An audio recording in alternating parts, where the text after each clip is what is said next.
ಎಲ್ರಿಗೂ ನಮಸ್ಕಾರ. Welcome back to my YouTube channel. ಇವತ್ತು ನಾನು ದೇವಸ್ಥಾನಕ್ಕೆ ಬಂದಿದ್ದೀನಿ. ಸಂಕಷ್ಟಾರ ಚತುರ್ಥಿ ಇರೋದ್ರಿಂದ. ಈ ದೇವಸ್ಥಾನ ಎಲ್ಲಿ ಬರುತ್ತಪ್ಪ ಅಂದರೆ ನೆಲಮಂಗಲದಲ್ಲಿ ಟಿ ವಿ ಸ್ಟಾಪ್ ಇದೆ, ಅಲ್ಲಿ ವಾಜಳ್ಳಿ ರೋಡ್ ಬರುತ್ತೆ, ಅಲ್ಲಿ ಬೇರೇಶ್ವರ ಲೇಔಟಲ್ಲಿರೋ ದೇವಸ್ಥಾನ.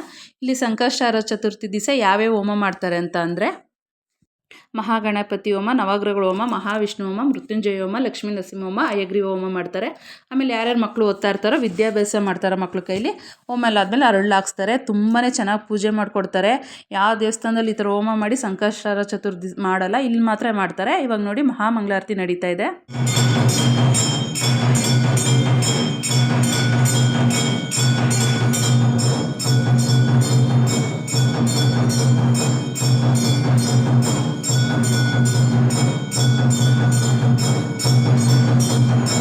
ಸಂಕಷ್ಟ ಚತುರ್ಥಿಗೂ ಅಷ್ಟೇ 101 ರೂಪಾಯಿ ಕಟ್ಟಿಸ್ಕೊತಾರೆ. ಪೂಜೆ ಮಾತ್ರ ತುಂಬಾ ಚೆನ್ನಾಗಿ ಮಾಡಿಕೊಡ್ತಾರೆ.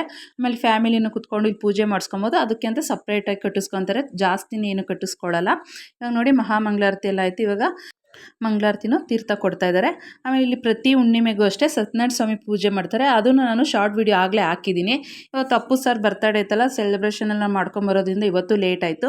ನಾನು ನೆಕ್ಸ್ಟ್ ಮಂತ್ ಹೋಗ್ಬಿಟ್ಟು ನಾನು ಸತ್ಯನಾರಾಯಣ ಸ್ವಾಮಿ ಪೂಜೆನೂ ಸಂಕಷ್ಟಾರ ಚತುರ್ಥಿ ಯಾವ ಥರ ಮಾಡ್ತಾರೆ ಅಂತ ಹೇಮಂತ್ ಸರ್ ಇದು ಪೂಜೆ ಮಾಡೋದು ಪುರೋಹಿತರವರು, ಅವ್ರ ಹತ್ರ ನಾನು ಇದ್ರ ಬಗ್ಗೆ ಮಾಹಿತಿನೂ ತಿಳಿಸ್ತೀನಿ. ನೆಕ್ಸ್ಟ್ ಬ್ಲಾಗಲ್ಲಿ ಪೂರ್ತಿ ನಾನು ಕಂಟಿನ್ಯೂ ಮಾಡ್ತೀನಿ. ನೋಡಿ ಜನ ಎಲ್ಲ ಆಗಲೇ ಬಂದು ಮಂಗಳಾರತಿ ತಾಣ್ತಾ ಇದ್ದು ತುಂಬ ಜನ ಸೇರಿದ್ದಾರೆ. ನೋಡಿ ಇದೇ ನಮ್ಮ ಗಣೇಶ ಇರೋದು, ಗರ್ಭದ ಗುಡಿಲಿರೋದು. ಎಷ್ಟು ಮುದ್ದಾಗಿ ಕಾಣಿಸ್ತಾನೆ ಗೊತ್ತಾ, ಅಲಂಕಾರ ನೋಡಿ ಯಾವ ಥರ ಕಾಣಿಸ್ತಾ ಇದೆ ಅಂತ. ಇನ್ನೂ ನೋಡೋಣ ಅನಿಸುತ್ತೆ ದೇವ್ರನ್ನ. ಅಲಂಕಾರ ತುಂಬಾ ಚೆನ್ನಾಗಿತ್ತು. ಇಲ್ಲಿ ಪ್ರಸಾದ ಚಿತ್ರಾನ್ನ ಮಾಡಿಸಿದ್ದಾರೆ ಯಾರೋ ಭಕ್ತಾದಿಗಳು. ನೋಡಿ ಇದೇ ಪ್ರಸಾದನೇ ನಾವು ಅಮೌಂಟ್ ಕಟ್ತೀವಲ್ಲ 101 ರೂಪಾಯಿ, ಅದಕ್ಕೆ ಕೊಡೋದು. ಇಲ್ಲಿ ನಾವು ಹೆಸರು ಬರ್ಸಿರ್ತೀವಿ, ಯಾರ್ಯಾರು ದುಡ್ಡು ಕೊಟ್ಟಿರ್ತಾರೋ ಅವ್ರದ್ದು. ಪ್ರತಿ ತಿಂಗಳು ಅವ್ರ ಹೆಸರಲ್ಲಿ ಪೂಜೆ ಆಗ್ತಾ ಇರುತ್ತೆ.